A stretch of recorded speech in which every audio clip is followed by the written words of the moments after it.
The Owl Who Was Afraid of the Dark by Jill Tomlinson.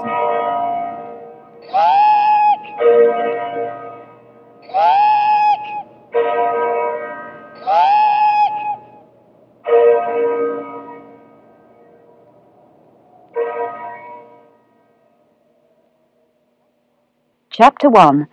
Dark is Exciting. Plop was a baby barn owl, and he lived with his mummy and daddy at the top of a very tall tree in a field. Plop was fat and fluffy. He had a beautiful heart-shaped ruff. He had enormous round eyes. He had very knackety knees. In fact, he was exactly the same as every baby barn owl that had ever been. Except for one thing. Plop was afraid of the dark. "You can't be afraid of the dark," said his mummy. "Owls are never afraid of the dark." "This one is," Plop said. "But owls are night birds," she said. Plop looked down at his toes. "I don't want to be a night bird," he mumbled. "I want to be a day bird." "You are what you are," said Mrs. Barn Owl firmly. "Yes, I know," agreed Plop, "and what I are is afraid of the dark." "Oh dear," said Mrs. Barn Owl. It was clear that she was going to need a lot of patience. She shut her eyes and tried to think how best she could help Plop not to be afraid. Plop waited. His mother opened her eyes again. "Plop, you are only afraid of the dark because you don't know about it. What do you know about the dark?" "It's black," said Plop. "Well, that's wrong for a start. It can be silver or blue or grey or lots of other colours, but almost never black. What else do you know about it?" "I don't like it," said Plop. "I do not like it at all." "That's not knowing something," said his mother. "That's feeling something. I don't think you know anything about the dark at all." "Dark is nasty," Plop said loudly. "You don't know that. You have never had your beak outside the nest hole after dusk. I think you had better go down into the world and find out a lot more about the dark before you make up your mind about it." "Now," said Plop. "Now," said his mother.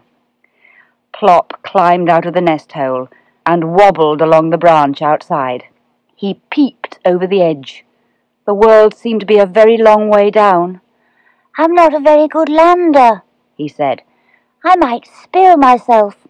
"Your landing will improve with practice," said his mother. "Look, there's a little boy down there on the edge of the wood collecting sticks. Go and talk to him about it." "Now," said Plop. "Now," said his mother. So Plop shut his eyes, took a deep breath, and fell off his branch. His small white wings carried him down, but as he said he was not a good lander, he did 7 very fast somersaults past the little boy. "Woo!" cried the little boy. "A giant Catherine wheel!" "Actually," said the Catherine wheel, picking himself up, "I'm a barn owl." "Oh, yes, so you are," said the little boy, with obvious disappointment.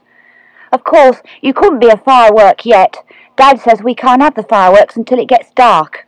Oh, I wish it would hurry up and get dark soon." "You want it to get dark?" said Plop, in amazement. "Oh, yes," said the little boy. "Dark is exciting. And tonight is especially exciting because we're going to have fireworks." "What are fireworks?" asked Plop. "I don't think owls have them. Not barn owls, anyway." "Don't you?" said the little boy. "Oh, you poor thing.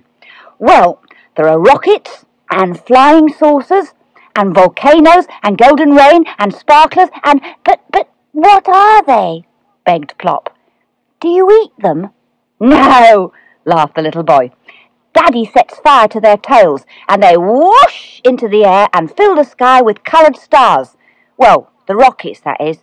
I'm allowed to hold the sparklers." "What about volcanoes and golden rain? What do they do?" "Oh, they sort of burst into showers of stars. The golden rain pours. Well, like rain." And the flying saucers?" "Oh, they're super. They whiz around your head and make a sort of whee noise. I like them best." I think I would like fireworks, said Plop. I'm sure you would, the little boy said. Look here, where do you live? Up in that tree, in the top flat.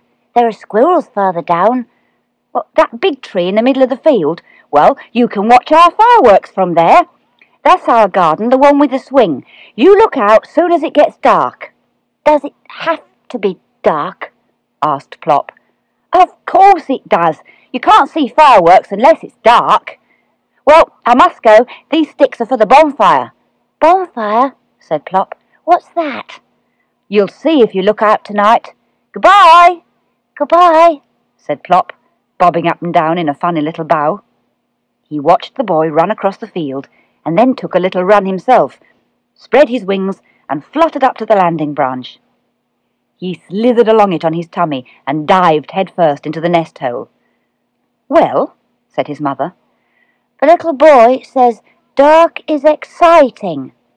And what do you think, Plop? I still do not like it at all, said Plop.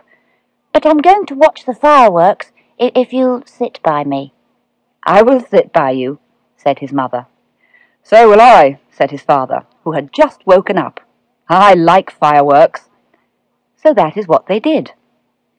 When it began to get dark, Plop waddled to the mouth of the nest hole and peered out cautiously. Come on, Plop, I think they're starting, called Mr. Barn Owl. He was already in position on a big branch at the very top of the tree. We shall see beautifully from here. Plop took 2 brave little steps out of the nest hole. I'm here, said his mother quietly. Come on. So, together, wings almost touching, they flew up to join Mr. Barn Owl. They were only just in time. There were flames leaping and crackling at the end of the little boy's garden. That must be the bonfire, squeaked Plop. Hardly had Plop got his wings tucked away when, whoosh! Up went a rocket and spat out a shower of green stars. Woo! Said Plop, his eyes like saucers. A fountain of dancing stars sprang up from the ground, and another, and another. Woo! Said Plop again. You sound like a tawny owl, said his father. Goodness, what's that? Something was whizzing about, leaving bright trails of squiggles behind it, and making a loud whee noise. Oh, that's a flying saucer, said Plop. Really? His father said. I've never seen one of those before. You seem to know all about it. What's that fizzy one that keeps jigging up and down? Expect that's my friend with a sparkler.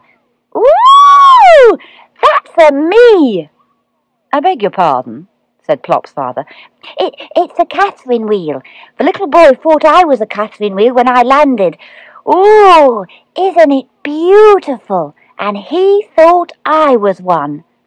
Mr. Barn Owl watched the whirling, sparkling circles spinning round and round.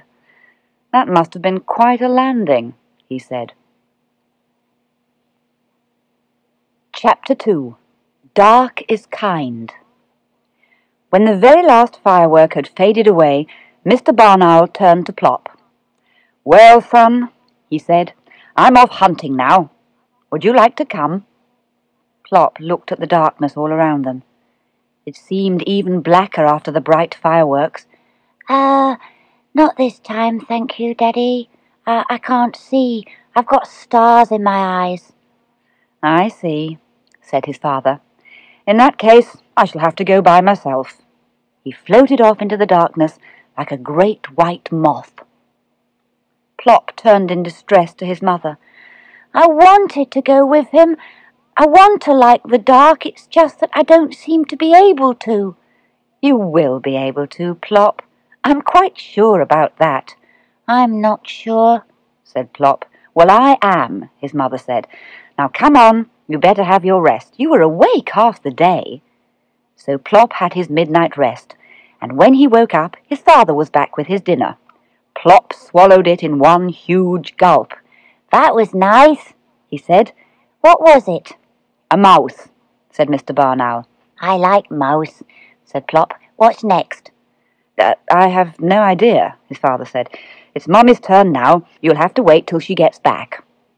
Plop was always hungry, and his mother and father were kept very busy bringing him food all night long. When daylight came, they were very tired and just wanted to go to sleep. "Bedtime, Plop," said Mrs. Barn Owl. I don't want to go to bed," said Plop. "I want to be a day bird."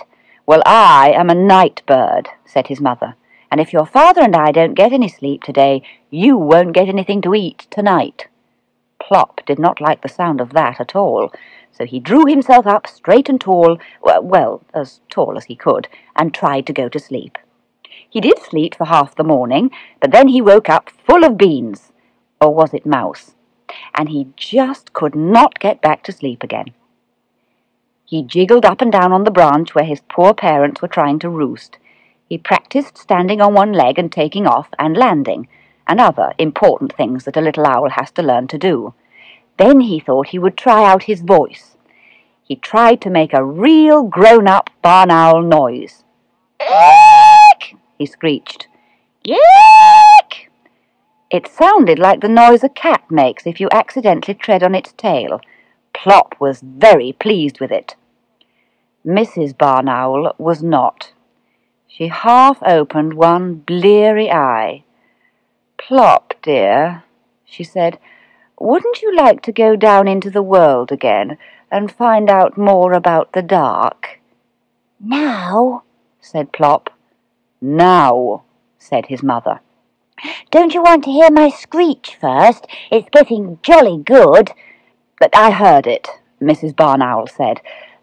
"Look, there's an old lady in a deck chair down there in that garden. Go and find out what she thinks about the dark."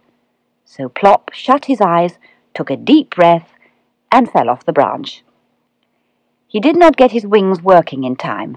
He fell faster and faster, and finally plunged at the old lady's feet with an earth-shaking thump. "Gracious!" cried the old lady. "A thunderbolt!" Actually, I'm a barn owl," said the thunderbolt when he got his breath back. "Really?" said the old lady, peering at Plop over the top of her glasses. "I do beg your pardon.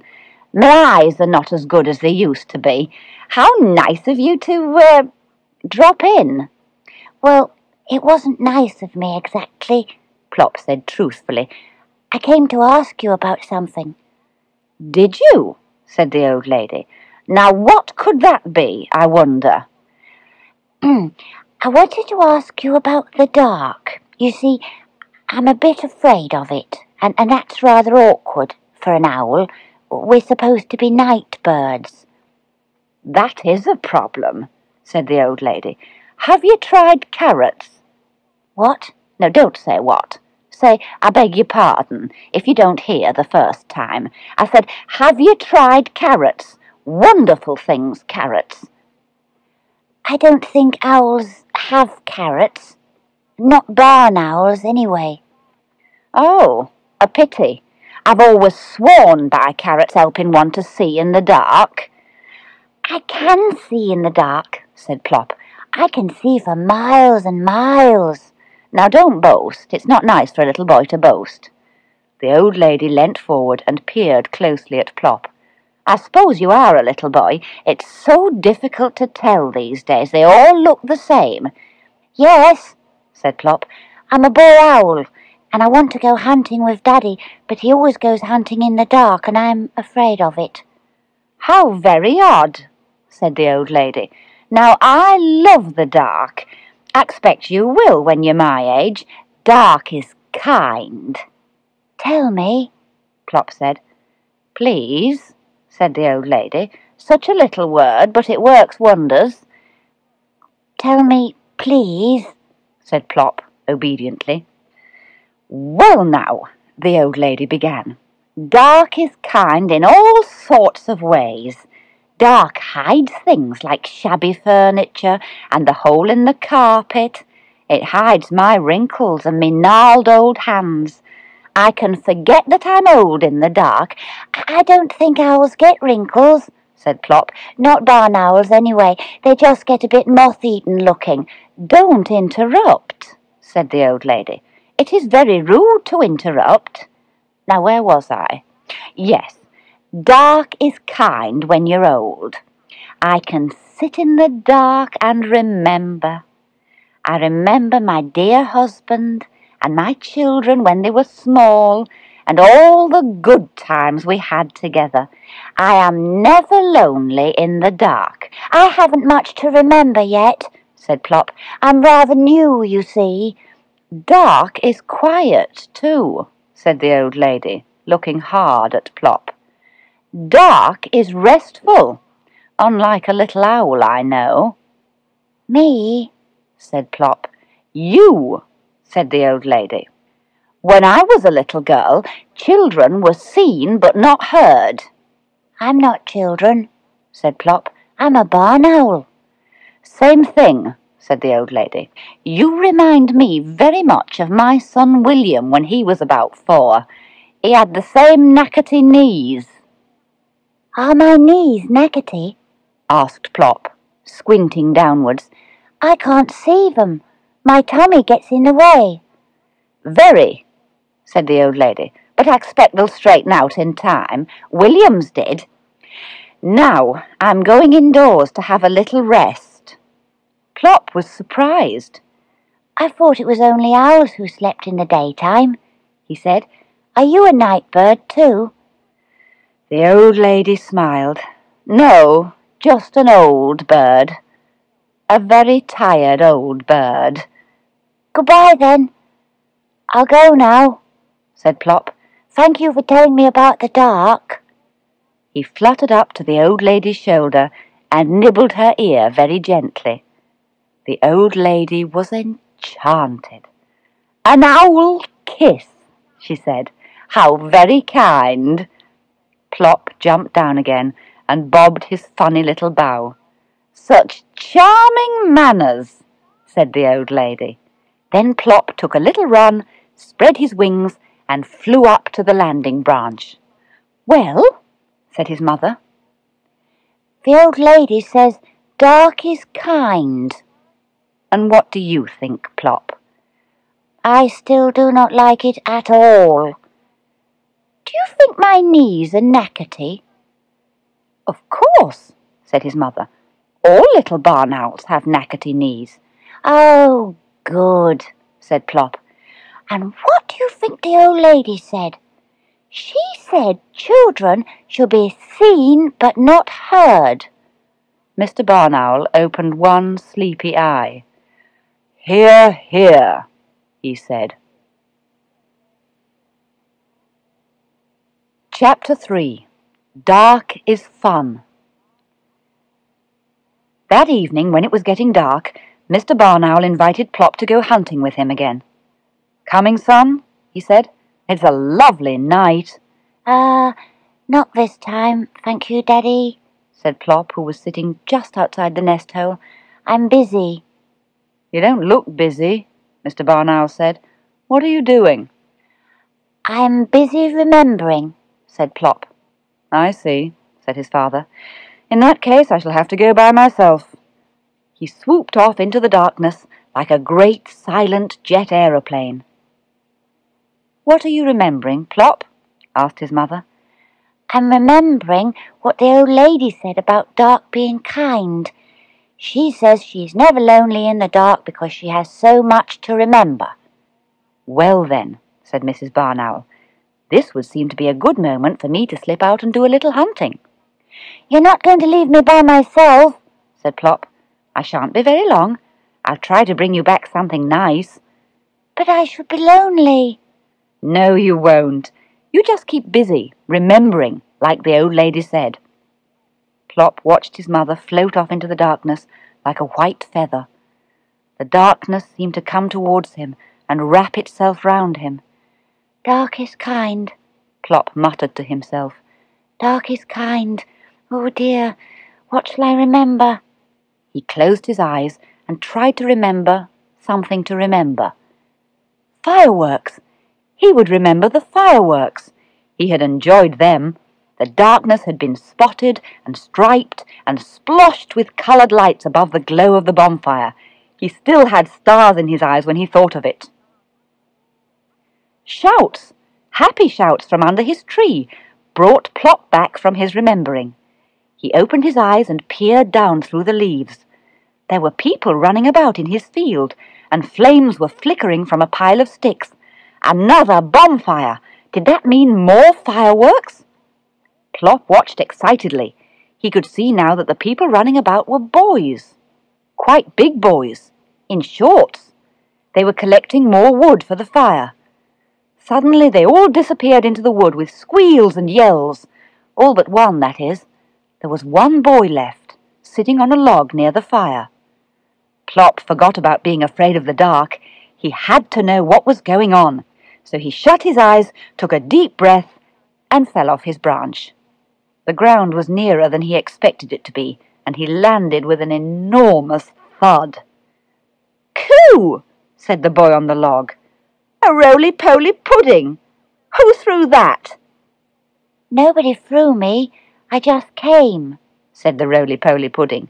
"And actually, I'm a barn owl." "So you are," said the boy. "Have you fallen out of your nest?" Plop drew himself up as tall as he could. "I did not fall. I flew," he said. "I'm just not a very good lander, that's all.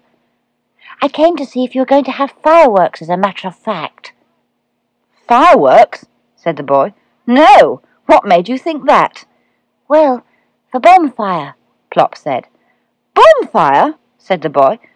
"This is no bonfire. This is a campfire, and I'm guarding it till the others get back." "Where have they gone?" asked Plop. "They've gone to play games in the dark, lucky things." "Do you like playing games in the dark?" asked Plop. "It's super," said the boy. "Dark is fun. Even quite ordinary games like hide-and-seek are fun in the dark. My favourite is the game where one of you stands outside a home with a torch in his hand and shines it on anything he sees or hears moving. The rest of you have to creep past him and home without being spotted. It's super." There was a crash and a yell of "Scambo! Got you!" from the wood. They're playing it now. Old Scambo always gets caught first. He's got such big feet. You have to creep like a shadow not to be caught. Oh, it would be my turn to guard the fire. "What's the fire for?" asked Plop.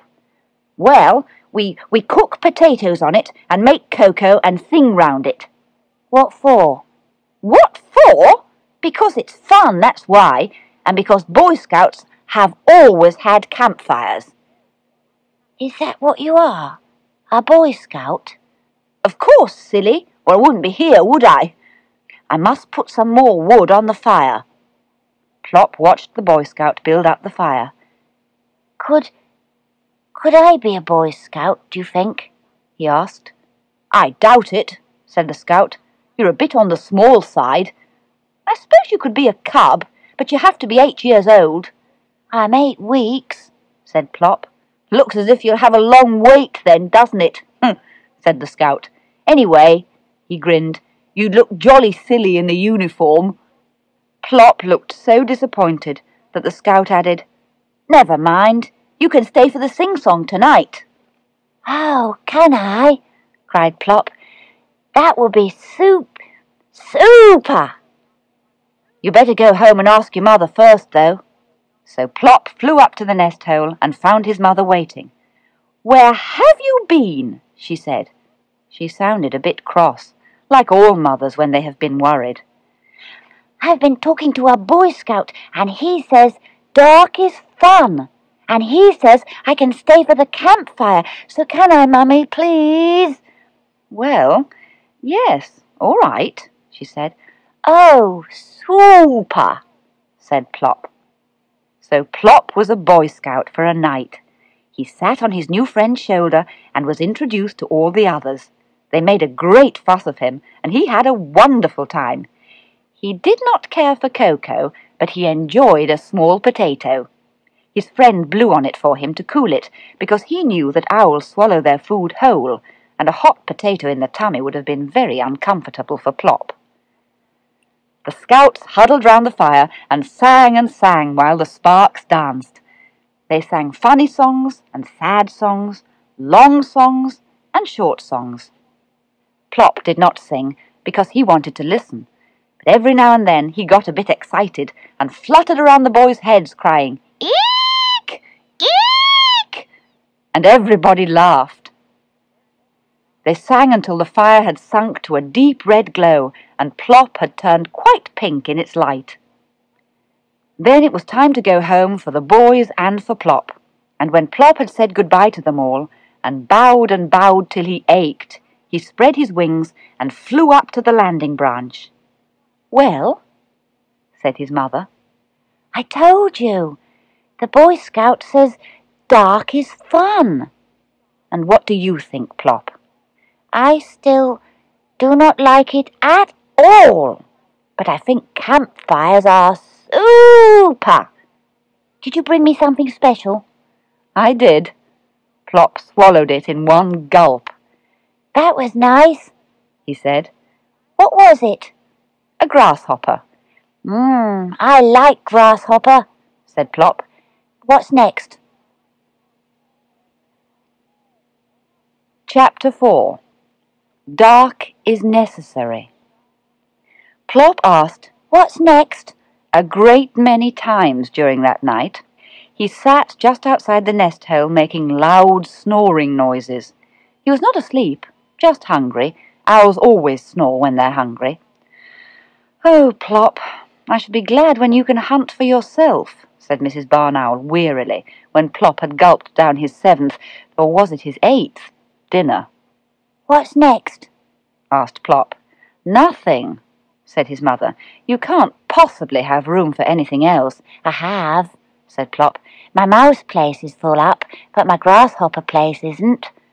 "That's just too bad," said Mrs. Barn Owl, stretching and settling herself down to roost.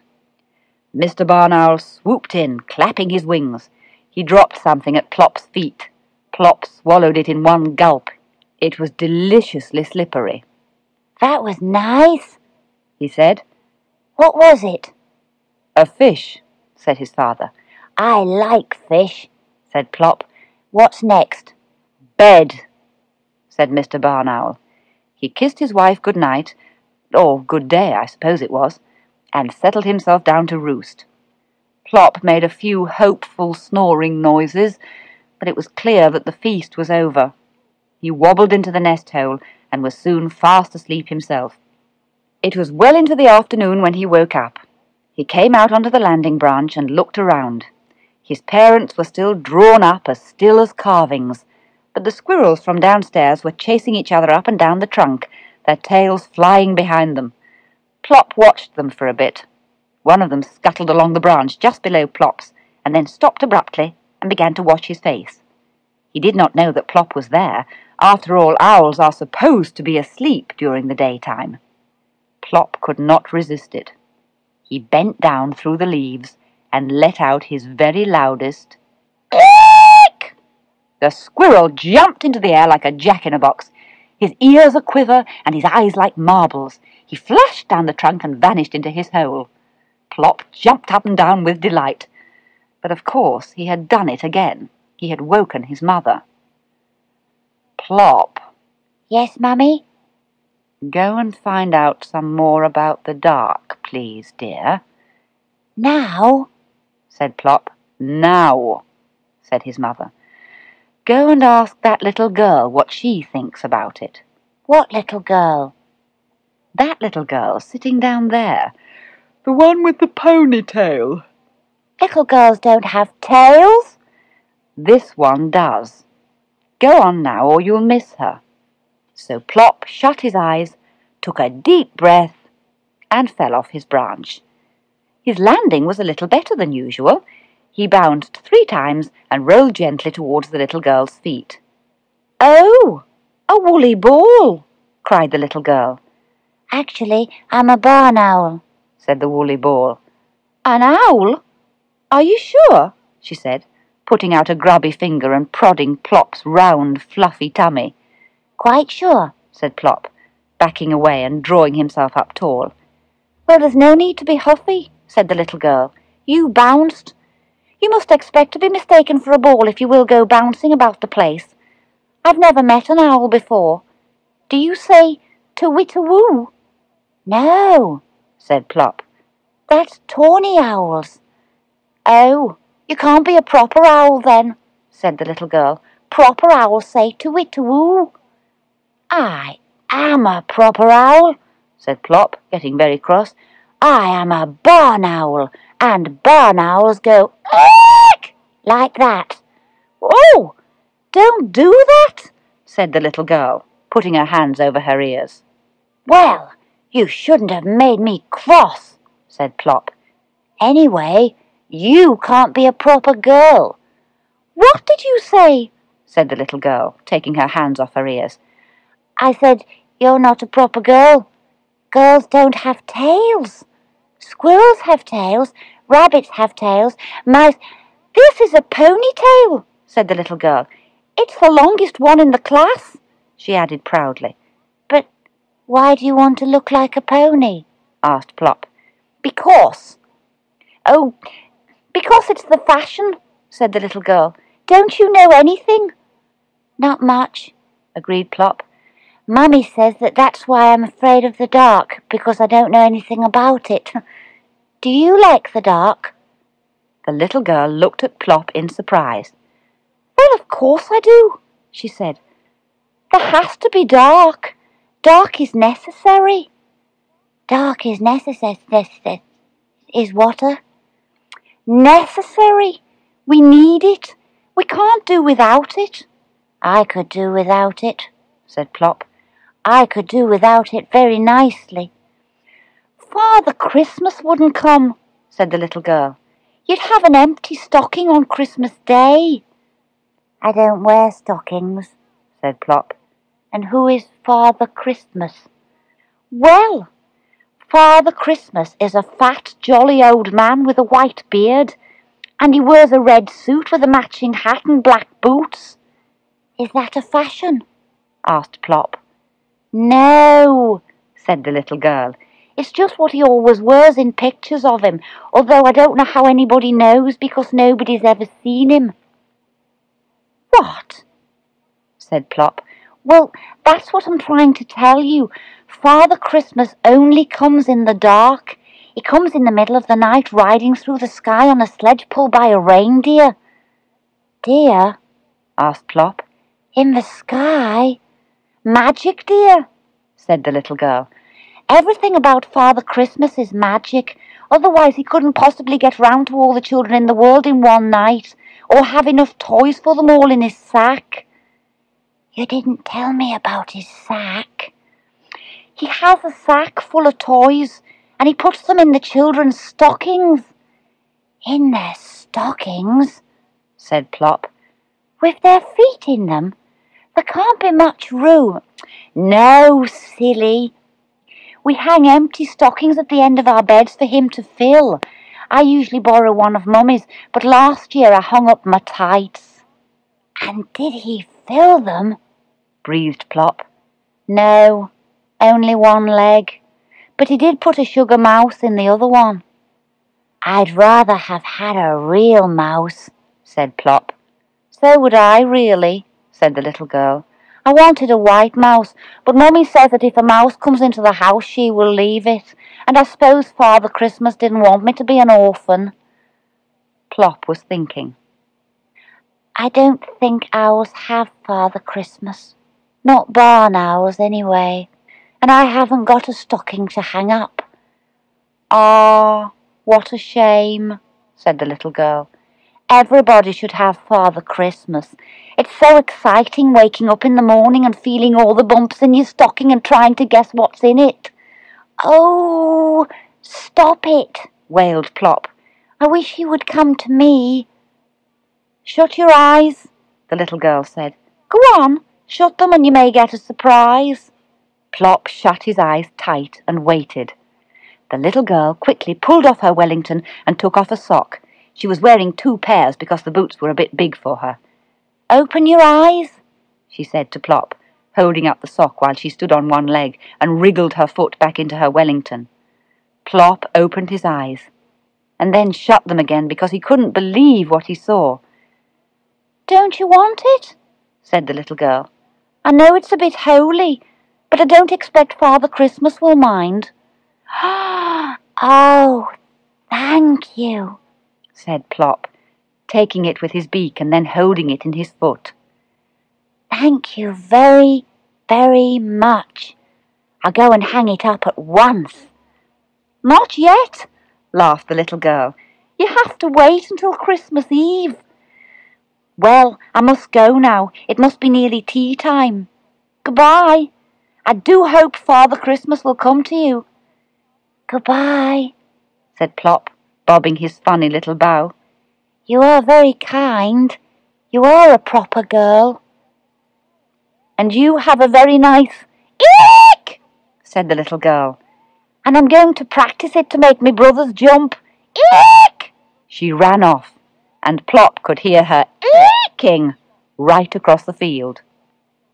Plop picked up the sock in his beak and flew up to the landing branch. "Well," said his mother. He began with his mouth full of sock. He put it down and tried again. "The little girl says dark is necessary because of Father Christmas coming," he said. "And what do you think, Plop?" "I still do not like it at all, but I'm going to hang up this sock on Christmas Eve." And Plop took his sock and put it away very carefully in a corner of the nest hole, ready for Christmas. Chapter 5. Dark is Fascinating. Plop, having slept nearly all day, was very lively that evening. Very lively and very hungry. He kept wobbling along the branch to where his father was roosting to see if by chance he were awake and ready to go hunting. Mr. Barn Owl was drawn up, tall and still. He seemed hardly to be breathing. Plop stretched up on tiptoe and tried to see into his father's face. What a strong, curved beak he had. "Daddy, are you awake?" he said loudly. "I'm hungry." Mr. Barn Owl did not open his eyes, but the beak moved. "Go away," it said. "I'm asleep." Plop went away obediently, and then realized something and went back again. "Daddy, you can't be asleep. You spoke. I heard you." "You must have imagined it," said his father, still not opening his eyes. "You spoke," said Plop. "You're awake, so you can go hunting." He butted his father's tummy with his head. "Come on. It's getting up time." Mr. Barn Owl sighed and stretched. All right, you horrible owlet. What time is it?" He looked up at the sky. "Suffering bats! It isn't even dark yet. I could have had another half hour." He glared at Plop. "Dash it, I'm going to have another half hour. I will not be bullied by an addled little day bird. Go away. You may wake me when it's dark and not before, do you understand?" He suddenly leant forward until his huge beak was level with Plop's own little carpet tack. Plop could see two of himself reflected in his father's eyes. Yes, Daddy," he said, backing away hurriedly. "Good," said his father, drawing himself up to sleep again. "Good day." Plop went back to the nest hole to complain to his mother. A sleepy Mrs. Barn Owl listened sympathetically. "Well, dear, I should just go and find out some more about the world if I were you," she said. "Look, there's a young lady down there. Why don't you go and talk to her?" Plop peered down through the leaves. Standing a little way away from the tree was someone wearing shiny black boots, a bright red fur coat with a matching hat, and what looked like a white beard. "That's not a young lady," shrieked Plop. "That's Father Christmas!" And he fell off his branch in such a hurry that he forgot either to shut his eyes or to take a deep breath. He landed quite well considering, but lost his balance at the last moment and toppled forward on his face. A gentle hand picked him up and set him right way up again. "Oh, you poor darling," said a sweet young voice. "Are you all right?" Plop looked up quickly. That voice didn't sound right. It wasn't a white beard. It was long blonde hair. "You're not Father Christmas at all," he said crossly, "and I came down specially." "I'm terribly sorry," said the young lady. "And I'm not a darling. I'm a barn owl." "I'll tell you what," the Father Christmas lady said. "May I draw a picture of you in my nature sketchbook? I haven't got a barn owl in it." "Me?" said Plop. "You mean really me?" "Yes, please. Perhaps you could pose on that low branch for me." Plop fluttered up to the branch and stood stiffly to attention. The Father Christmas lady sat on a log and began to draw. "I always carry my sketchbook about with me in case I see something interesting," she said.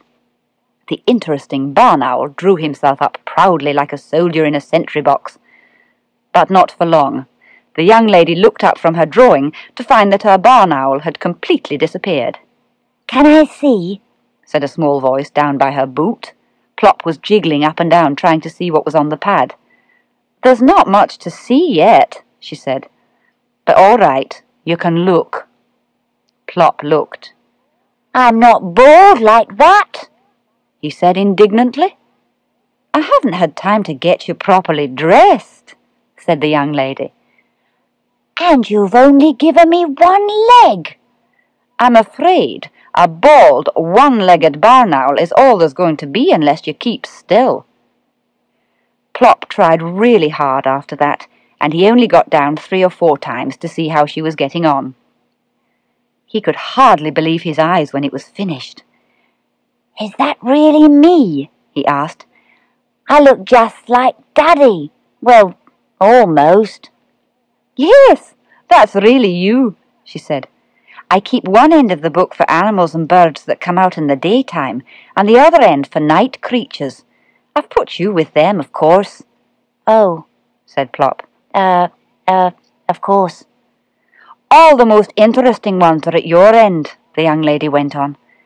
"I think dark is fascinating." Tell me about it," said Plop. Well, it was too late now to tell her that she'd got him at the wrong end of the book. "Hop up, then," said the young lady, holding out a finger and taking Plop onto her lap, "and I'll show you what good company you're in. Look, here are some badgers." Plop looked at the big black and white animals with stripes down their noses. "Funny faces they've got." "That's so they don't bump into each other in the dark," explained the young lady. "They can't see very well." She turned over the page. "Ah, now I think these are the most fascinating night creatures of all. Bats." "You've got it the wrong way up," said Plop. The Father Christmas lady laughed. "No, I haven't. That's how bats like to be when they're not fluttering about, hanging upside down by their feet." "Go on," said Plop. "Yes, really. And do you know, if you were a baby bat, your mother would take you with her wherever she went, clinging onto her fur. You'd get lots of rides." "Oh, I'd like that," Plop said. "Yes, but when you got too big to be carried, do you know what your mother would do? She'd hang you up before she went out." "Hang me up," said Plop. "Upside down?" "That's right. Now, let's see what else we can find." She turned a few pages. "Yes, here we are." "Oh!" Plop was not with her. He was rocking backwards and forwards on the low branch like one of those little wobbly men that you push. Every now and then he went a bit too far and had to waggle his wings to keep his balance. "What are you doing?" asked the young lady. "I'm trying to be a bat," said Plop. "but what I don't understand is how they begin. I can't get upside down." "Perhaps it would be easier to be a hedgehog," said the young lady. "When they're frightened, they roll themselves into a ball. Look, here's a picture of one." Plop hopped back onto her knee and inspected the hedgehog. "His feathers could do with a bit of fluffing up," he said. "Those aren't feathers. They're prickles. Very useful they are too. A hedgehog can jump off quite a high fence without hurting himself, because he makes himself into a prickly ball and just bounces." "Very useful," said Plop. I wish I had prickles." He jumped off her lap and tried to roll himself into a ball. It was very difficult. "I don't seem to have enough bends," he said. Suddenly, he stopped rolling about and stayed still, listening. Then he rushed back to the young lady's lap and tried to bury himself in her coat. "What's the matter?" she said. "There's a funny noise," he said. "Over there." The young lady listened. There was a busy, rustling sound coming from the dry leaves under the big tree. "Why, I do believe it's a hedgehog," she said. "Yes, here he is. Look." Plop peeped cautiously over the edge of her lap. A tiny pointed snout pushed its way through the leaves, and then a small round creature scuttled across the ground in front of them. "They never bother to move about quietly," the young lady whispered, "because they know nobody would want to eat anything so prickly." "Is he sure?" said Plop. "I'm so hungry I could eat anything." The hedgehog stopped dead and rolled himself into a tight little ball. "He must have hurt you," the young lady said reproachfully. "What a thing to say!" "Well, it's true," Plop said. "I'm starving." "Oh, of course. You'll be going hunting with your parents now it's getting dark, won't you? I was forgetting you were a night bird." "Ah," the night bird looked down at his toes. "Well, I won't keep you," she went on. "Except, would you mind doing something for me before you go? I would like to hear you screech." Plop didn't mind at all. He stuck out his chest and gave her the most enormous eek he could possibly manage. "Gorgeous," said the young lady. Plop bobbed his funny little bow. Then he took off and circled round, eeking for all he was worth. The young lady waved, and then with one final eek of farewell, Plop flew up to the landing branch. "Well," said his mother. "The Father Christmas lady, you were right, it was a lady, says dark is fascinating." "And what do you think, Plop?" "I still do not like it at all." "But what do you think? The lady drew a picture of me." "Well, that's very special, isn't it? Nobody's ever put me in a picture." "And she says my screech is gorgeous." "She does she? I wondered what all that noise was about." "Where's Daddy?"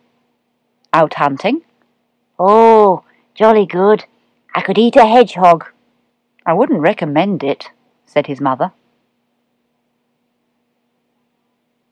Chapter 6. Dark is Wonderful. "That was nice," said Plop, when he had gulped down what his father had brought. "What was it?" "A shrew," said his father. "I like shrew," said Plop. "What's next?" "A short pause," said Mrs. Barn Owl. "Let your poor Daddy get his breath back." "All right," said Plop, "but do hurry up, Daddy. Shrews are nice, but they're not very big, are they? This one feels very lonely, all by itself at the bottom of my tummy. It needs company." "I don't believe there is a bottom to your tummy," said his father. "No matter how much I put into it, it is never full. Oh, well, I suppose I'd better go and hunt for something else to cast into the bottomless pit." "That's what fathers are for," said Plop. "Wouldn't you like to go hunting too, Mummy? It would be a nice change for you." "Thank you very much," said Mrs. Barn Owl. "What you really mean is that you won't have to wait so long between courses. But I will certainly go if you don't mind being left." "Why don't you come with us?" said his father. "Then you wouldn't have to wait at all." Plop looked round at the creeping darkness. No, thank you, Daddy," he said. "I have some more remembering to do." "Right-o," said Mr. Barn Owl. "Ready, dear?" Plop's parents took off together, side by side, their great white wings almost touching. Plop sat outside the nest hole and watched them drift away into the darkness until they melted into each other and then disappeared altogether. It took quite a long time because the stars were coming out, and Plop could see a long way by their light with his owl's eyes. He remembered what his mother had said about dark never being black. It certainly was not black tonight. It was more of a misty grey, and the sky was pricked all over with tiny stars. "Drat!" said a voice from somewhere below Plop. Plop started and peered down through the leaves. There was a man with some sort of contraption set up in front of him, standing there, scowling up at the cloud which had hidden the moon. What was he doing? Plop shut his eyes, took a deep breath, and fell off his branch. He shot through the air like a white streak and landed with a soft bump. "Heavens!" cried the man. "A shooting star!" "Actually, I'm a barn owl," said the shooting star. "What's that thing you've got there?" "Ah, a telescope," said the man. A barn owl, did you say? Well, well, I thought you were a meteor. How do you do?" "How do I do what?" asked Plop. You know what I mean. How are you?" "Hungry," said Plop. "I thought you said I was a shooting star, not a meteor." "Now, a meteor is a shooting star." "Oh," said Plop. "What is the television for?" "A telescope, for looking at things like the stars and the planets." "Ooh! Can I have a look, please?" "Of course," said the man, "but it's not a very good night for it, I'm afraid. Too cloudy." "I don't like the dark very much," said Plop. "Really?" said the man. "How very odd. You must miss such a lot. Dark is wonderful." "Tell me," said Plop. "Please." "Oh, I'll do better than that. I'll show you," the man said. "Come and put your eye... No, this end." Plop had jumped up, scuttled along the telescope, and was now peering backwards between his feet into the wrong end. "I can't see anything," he said. "You surprise me," said the man. Try this end." Plop wobbled back along the telescope, and the man supported him on his wrist, so that his eye was level with the eyepiece. "Now can you see anything?" "Oh, yes," said Plop. "It makes everything come nearer, doesn't it? I can see a bright, bright star. That must be very near." "Yes, just 54 million miles away, that's all." Million? gasped Plop. "Yes, that's Sirius, the dog star. You're quite right, it is one of the nearest." Obviously millions were nothing to the man with the telescope. "Why is it called the dog star?" asked Plop. "Because it belongs to Orion, the great hunter. Look, there he is. Can you see those 3 stars close together?" Plop drew his head back from the telescope and blinked. "Can I change eyes?" he said. "This one's getting very tired." Yes, of course. Now, see if you can find the great hunter." "He has 3 stars close together, did you say?" "Yes, that's his belt." "And some fainter stars behind him." "Yes, that's his sword." "I've got him!" shouted Plop. "I've got Orion, the great hunter. Oh, I never knew stars had names. Show me some more." "Well, we'll see if we can find the pole star, shall we? Now, hang on, I have to swing the telescope round for that." Plop had a ride on the telescope, and then the man showed him how to find the plough and the 2 stars pointing straight up to the pole star. "That's a bright one too, isn't it?" said Plop. "Yes, there. Now you can find that, you need never get lost, because that star is directly over the North Pole, so you'll always know where the North is." "Is that important?" asked Plop. "Very important," said the man. "Heavens! What was that?" An eerie, long-drawn shriek had torn the peace of the night. "Oh dear, I expect that's my daddy," said Plop. They looked up. A ghostly whitish form circled above them. "Yes, it is. I better let him know I'm here." "Eek!" "Oh!" said the man, jumping. "You should warn people when you're going to do that. You know, I've often wondered what that noise was. Now I shall know it's only you or your father." "Or my mother," said Plop. "I really must go. Thank you very, very much for teaching me about the stars." He hopped onto the telescope and bowed his funny little bow. "Goodbye." Goodbye, Master Barn Owl. Good stargazing." Plop flew up to join his father, and together they landed on the landing branch. "Well," said Plop's mother. "The man with the telescope says dark is wonderful, and he called me Master Barn Owl." "And what do you think, Plop?"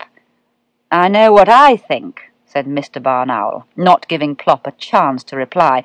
"I think Master Barn Owl has got a bit of a cheek to send his poor parents on an absolutely urgent search for food, and then not bother to be in when they get back. I thought you were supposed to be starving." "I am starving," said Plop. "But did you know that the dog star is 54 million miles away?" "Do you want your dinner or don't you?" said Mr. Barn Owl. "Oh, yes," said Plop. He gobbled down what his father had brought, and he gobbled down what his mother had brought, and not only did he not ask what it was that he had just eaten, but he did not even say, "What's next?" What he said was, "Daddy, do you know how to find the pole star? Shall I show you?" "By all means," said Mr. Barn Owl, giving his wife a slow wink. "Anything that can take your mind off your tummy like this must be worth seeing." Plop would not rest, and so neither could Mr. and Mrs. Barn Owl, until he had made quite sure that they could recognize all the stars which the man with the telescope had shown him. He was still at it at about 4 o'clock in the morning.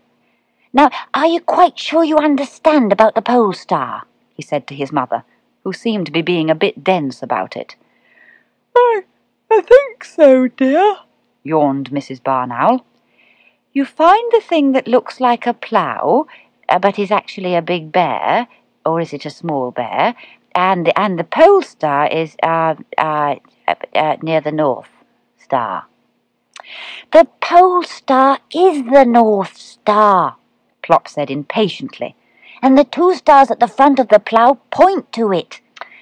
I don't think you're really trying. You haven't been listening." "Oh, we have," said Mr. Barn Owl. "We have been listening for hours and hours. I think perhaps Mummy's just a bit tired." "But you must know how to find the pole star," said Plop, "or you might get lost." "I never get lost," said his father indignantly, "and neither does your mother. Now be a good chap and go in the nest hole, and I'll see if I can find you something nice for your supper. You can have it in bed for once, "Oh, all right," said Plop, "but I really do feel that you should know about these things. I'll have to try and explain again tomorrow." Mr. Barn Owl turned to his wife in horror. "Oh, no. Oh, not tomorrow night as well. I couldn't stand it." "Never mind, dear," said Mrs. Barn Owl soothingly. "You haven't had to do nearly as much hunting as usual." "I'm not at all sure that all this stargazing isn't much more wearing than filling the bottomless pit," groaned Mr. Barn Owl.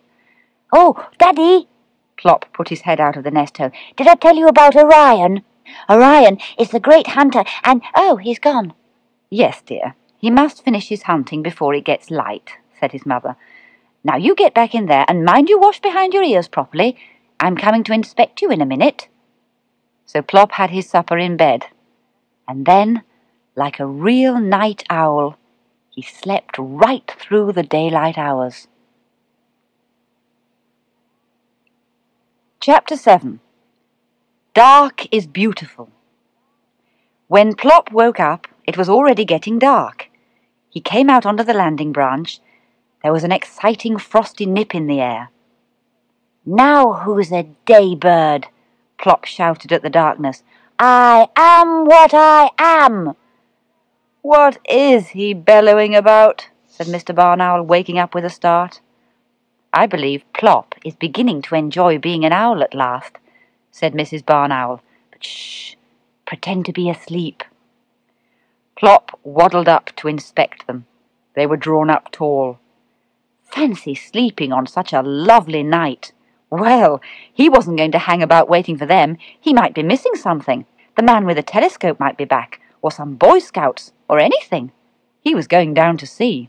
So Plop shut his eyes, took a deep breath, and fell off his branch. He floated down on his little white wings and landed like a feather. Feeling very pleased with himself, He looked around. There were 2 strange lamps shining from the shadows under the tree. Plop went closer and found that the lamps were a pair of unwinking eyes, and they belonged to a big black cat. Plop waited for a minute, but what he was expecting to happen didn't. "Aren't you going to say anything?" he said at last. "All the others did." "What should I say?" drawled the cat. "Well, what did you think I was?" said Plop. "I've been mistaken for a Catherine wheel, and a thunderbolt, and a woolly ball, and a darling, and a shooting star, and even a roly-poly pudding. Don't I remind you of anything?" "You look like a baby owl to me," said the cat. Then, seeing Plop's disappointed face, he added, "But I did wonder for a moment whether it was starting to snow." "You thought I was a snowflake?" said Plop, brightening. "Yes, but then when you landed, I saw you look more like a fat little snowman," said the cat, "and then I knew you were a baby owl." "Ah, but do you know what kind of owl I am?" said Plop. "No," admitted the cat. "I can't say I do." "I am a barn owl," Plop said. "Really?" said the cat. "Well, I'm a house cat, I suppose.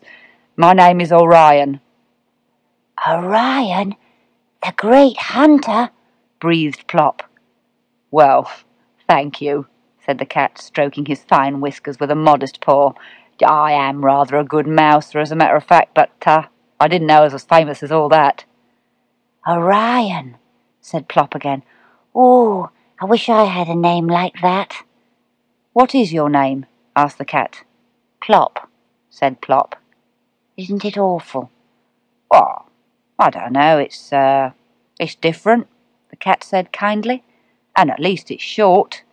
There's nothing short for Orion, really, so I'm usually called Puss, which I can't say I care for." "I shall call you Orion," said Plop. "Thank you. Look, Plop, I was just going hunting. Would you like to come with me?" "Oh," said Plop, "I don't know. I would like to, I think, but I'm not very happy about the dark." "Oh dear, we'll have to do something about that," said Orion. "What?" said Plop. "What can you do when you're afraid of the dark?" "I don't believe you're afraid of the dark, really," said Orion. "You just think you are. Dark is beautiful. Take a night like this. Look around you. Isn't it beautiful?" Plop looked. The moon had risen. Everything was bathed in its white light. "I love moonlight," said the cat. "Moonlight is magic. It turns everything it touches to silver, especially on frosty nights like this. Oh, come with me, Plop, and I will show you a beautiful world of sparkling silver, the secret nighttime world of cats and owls. The daytime people are asleep. It's all ours, Plop. Will you come?" "Yes," said Plop, "I will. Just wait while I tell Mummy where I'm going." He flew like an arrow up to the landing branch. "Well," said his mother. "Orion says that dark is beautiful, and he has asked me to go hunting with him. I can go, can't I, Mummy?" "Of course, dear. But who is Orion?" "The great hunter," said Plop. "See you later." When Mr. Barn Owl came in from his first expedition, he found his wife a bit agitated. "I think all that stargazing has gone to Plop's head," she said. "He said he was going hunting with Orion, the great hunter. That was one of the stars he showed us last night, wasn't it?"